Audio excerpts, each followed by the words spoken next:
Yeah, so if you want a stronger athlete, I think anytime overloading the eccentric phase is going to be awesome. We've shown that that does produce greater forces. But if you're really looking to get the most bang for your buck, more weight across the whole thing is going to be the best. So doing something where you're doing a maximal or super maximal accentuated eccentric loaded back squat and then standing up with heavier weights, so 70% or 80% concentrically would be the best to get maximal strength benefits.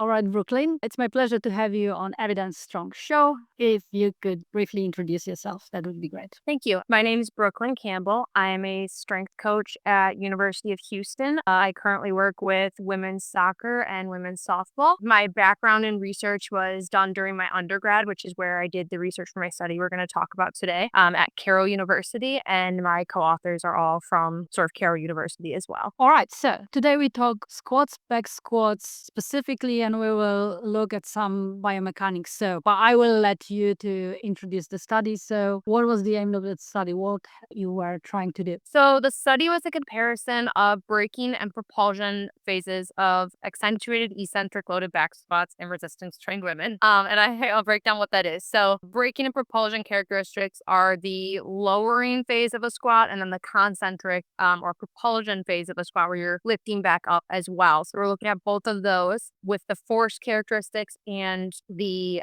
velocity characteristics that go into that. Accentuated eccentric loaded back squats, that's kind of a loaded word. And what that is it's a back squat that basically has to fit three criteria. It has to involve both the lowering and the raising phase, so the eccentric and concentric phase of a back squat. It has to be basically unbroken without minimal disruption. So if you're doing a back squat, you're not pausing at the bottom or doing anything different, making it a different type of movement, or bending forward to cause weight to fall off or anything like that. And then the other thing that makes it an accentuated eccentric loaded back squat is it has to have a heavier load on the way down than it would when you rise back up. So overloading the lowering portion of the back squat. So practically, it's this back squat where on the hooks you have kind of weight attached. You have this weight on the way down. As soon as the weight touches the ground, it disattaches itself from the barbell, and a portion of the squat where you go up is without this additional weight. Yes, exactly. Hooks fall off right at the bottom of your squat. The squat looks exactly the same as it would without the hooks. Awesome. All right. Who did you test and how the testing went? So testing that we did was performed on resistance trained women. That's kind of the unique part of this study. There are other studies that have been published with the same group of authors and different leading authors on resistance trained men as well. But I specifically in my study that I was the lead author on looked at resistance trained women, which is a very understudied group. And so we had 14 female athletes performing the test. They were all about college age. And their maximal back squat 1RM varied between 1.1 times their body weight to 1.7 times their body weight. So pretty big range in strengths. They had been training with the back squat for over a year and resistance training for over a year, so it was nothing new to them prior to performing the test. What we did for our testing sessions is we had 4 testing sessions. The first one, when we got the participants, we did an informed consent and took their height, weight, and performed a 1-rep max test following the standardized protocol and standardized dynamic warm-up. Following that, we did a familiarization phase with the weight releasers. So those are those hooks that are falling off. During the familiarization phase, we did a couple different weights. First, we were trying to figure out when exactly is the bottom of their squat, the lowest spot when their thighs are at parallel to the ground, because that's when the hooks need to fall off. So we did a first with just no weight on the bar, figuring out where the weight releasers fall off. And then we did 50% on the barbell, nothing on the weight releasers, again, figuring out. And then we did 50% on the barbell, 10% on each of the weight releasers. So total 70% performing 3 repetitions of the back squat where the weight releasers fall off on the very lowest point of their back squat. Just familiarize them like that. So the releases fall off on the first rep, and then the second and the third rep is just carry on without the additional weight. Is it? Yep. So in our study, we did a first rep, weight releasers fall off. You do 2 additional sets without the use of weight releasers. The reason we chose to do that is because there is some studies that show a potentiation effect on the following repetitions following the first one. So we didn't feel the need to rehook the weight releasers after each one because we were curious what that looked like. And then the potentiation effect would come off on the 4th and 5th reps. And that study was done, I believe, on resistance trained males in the bench press. So then back to the study. Following sessions that we did, there was 3 other sessions. Those were our testing sessions. They were done in a randomized order. It was a traditional session, AEL maximal session, and then a AEL super maximal maximal session. So the sessions followed they'd come in, they'd do their standardized warm up, and they would do 3 repetitions of a concentric weight of 50%, 60%, 70%, and 80%, 3 reps at each of those. During that, we'd have a velocity transducer hooked onto the barbell. They'd be on force plates for all of their reps. They'd have a 3-minute rest in between, 3 to 5 minutes. And then, so that would be like the traditional, right? Just basic back squats. So we had something to compare it to. And then the AEL maximal was 100% of their max on the way down, standing up with 50%, 60%, 70%, and 80%. And then super maximal, we did at 110% on the way down, standing up with those same weights. Ooh, that sounds spicy. It's intense. It's very hard. It's deceptive because you'd think like there's a lot of research saying you can get up to 150% of your 1 rep max eccentrically, so lowering. But I'll tell you, 110 is pretty hard. I wouldn't want to do much more. Does it feel like you're fighting for your life on the way down with the first one, and then you're like, oh my God, so happy it went off? Yeah, it definitely, like when you're going down with the 110, when the weight releasers fall off, you spring off. You're like, oh my gosh, like that was easy. You kind of have to be prepared for it. You can't just depth drop into it or you'll keep going down. You're really fighting for your life with the heavier weight. But a lot of it is, it's interesting because a lot of it is like just familiarizing yourself with it and trusting your body to do the movement mechanics that you've always learned with the back squat. Like don't do anything weird. Don't quarter rep it. Like make sure you're hitting your depth, slow and steady, control the weight, and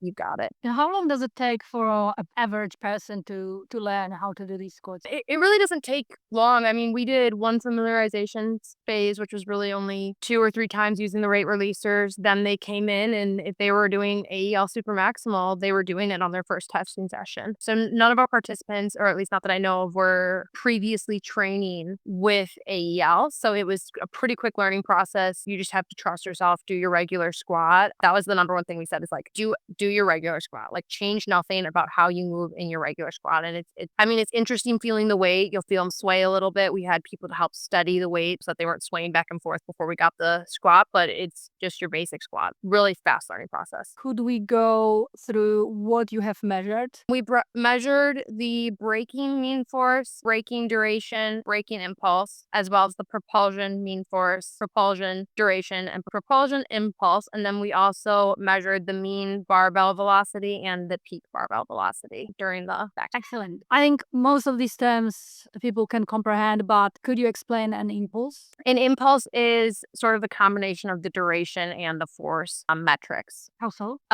It's the multiplication of them both. So the impulse is, I guess, them combined. Okay. All right. So we know what you measure. Now we are ready for the results. Yeah. So the results of the test were that greater braking mean force and greater impulses occurred across all AEL conditions. Or across all accentuated eccentric loaded back squat conditions. So the super maximal and maximal accentuated eccentric loaded back squats produced greater force and impulses. There was not practically significant differences between our barbell propulsion variables. We didn't notice in our study specifically anything that we didn't notice any potentiation effects within our sets, and that could be the population we were testing on, that could be our relative strengths, but we did not see any potentiation effects in our population. And that was similar to the findings on the male participant, though there have been other studies that show male participants having potentiation effects. And then a unique thing to think about when training with accentuated eccentric loaded back squats is the spread that you're giving the athlete. So if you're lowering 110% of your max and standing up with 80% of your max, you're going to produce a lot more force. Whereas a larger spread, so when you're lowering 110% of your max and standing up with 50% of your max, you're going to produce a lot more rapid force development characteristics. So just more speed going up. So kind of prescribing them, you can use that to decide, well, what am I trying to do? Am I trying to get maximal strength? Do I want to shorten the spread, or am I trying to produce rapid force development characteristics? Do I want to make the spread bigger? All right, let's unpack a little bit. So if my goal as a coach is to produce more force, so I want the athlete to get stronger, how would I apply the findings of your study? Yeah, so if you want a stronger athlete, I think anytime overloading the eccentric phase is going to be awesome. We've shown that does produce greater forces. But if you're really looking to get the most bang for your buck, more weight across the whole thing is going to be the best. So doing something where you're doing a maximal or super maximal accentuated eccentric loaded back squat, and then standing up with heavier weights. So 70% or 80% concentrically would be the best to get maximal strength benefits. Okay, and then if I want the athlete to produce force faster, so be quicker potentially. Yeah, so to produce force faster, you would want to have larger spread with your accentuated eccentric loaded back squats between the eccentric and concentric phase. So that would look like something maybe where you're doing 110% total weight going down and then coming up with something like 50% or 60%. Or you could even just do a maximal repetition where you're having 100% on the way down, 50 or 60% on the way up. Do you have any other tips for coaches if they would like to try and apply it? Yeah, some tips I would have is be thoughtful with how you use it. Anytime you're using AEL, you want to think about the load, you want to think about the frequency, and then even like the duration of how you're doing it. Accentuated eccentric loaded back squats are a great tool because they can be prescribed for hypertrophy training, strength training, or power training. And it all goes down to how you prescribe it. So if you're wanting to use it, maybe you're just doing it during peak week. And they're not doing accentuated eccentric loaded back squats throughout the rest of the week. Or maybe they're doing it throughout the whole training phase. It's really important to just think about how you're implementing this and what adaptation you want to see, because that can completely change how you use the weight releasers. So would you use them for potentiation mainly? And then whatever the outcome of the exercise should be, then the loading will be applicable to the outcome you desire? Yeah, so depending on what outcome you're hoping to get, I would say it would change. I personally would use it more in a maximal strength phase, just given our findings. I think it really supported that. If I were planning to use accentuated eccentric loaded back squat with my athletes, I would make sure it is athletes that are really great lifters. I don't think this is something for the novice athlete. It's very advanced. It's a hard training technique. So finding an athlete who's almost stagnant in their training and trying to use this to take them over the edge to try something new, it's a novice stimulus for most. So using it in that situation, I would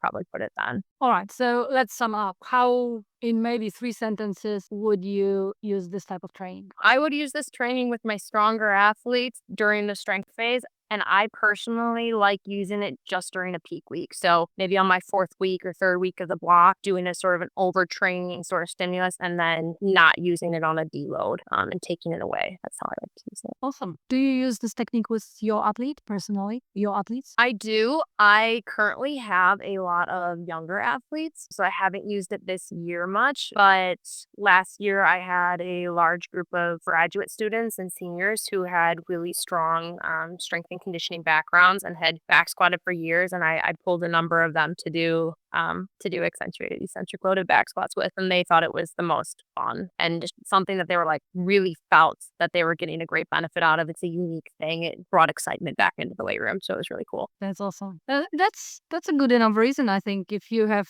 athletes who are training very hard, preparing for competition, many of the coaches in the audience are Olympic weightlifting coaches. So, Olympic weightlifting, 2 exercises, and then you have front squat and back squat to support it, maybe some deadlifts, maybe some pulls. Yeah, there's, I don't know, 35 exercises to choose from. So at some point, it's all the same every day. So if you can add a bit of spiciness, and it is a challenge too. I have never done these, but you can imagine that going down with 110 of your max back squat is exciting mentally, and everyone is watching, and you need some help to attach the hooks first and for them to not be swinging and so on. So it is of a fun way to make athletes work hard. Yeah, it's exciting. We have quite a few sets of hooks, but nonetheless, I still am safety's top priority. I always have one athlete spotting from behind, 2 on the sides, making sure the releasers come off, stabilizing the weights, and just those 3 athletes helping out the one doing the back squat alone just involves so much excitement and teammates hyping up each other. So it's really awesome. That's amazing. All right, coaches, use it.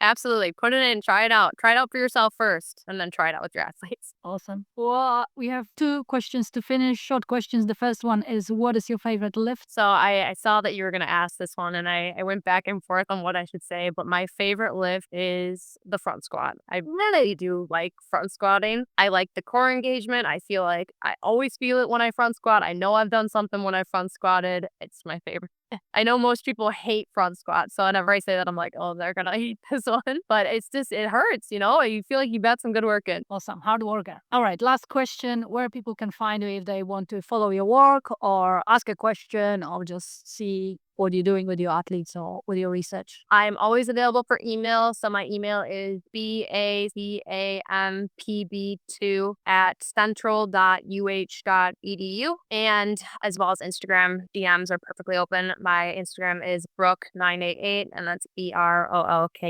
988. Excellent. Brooke, thank you so much for today. It was a pleasure. Thank you so much. I appreciate it.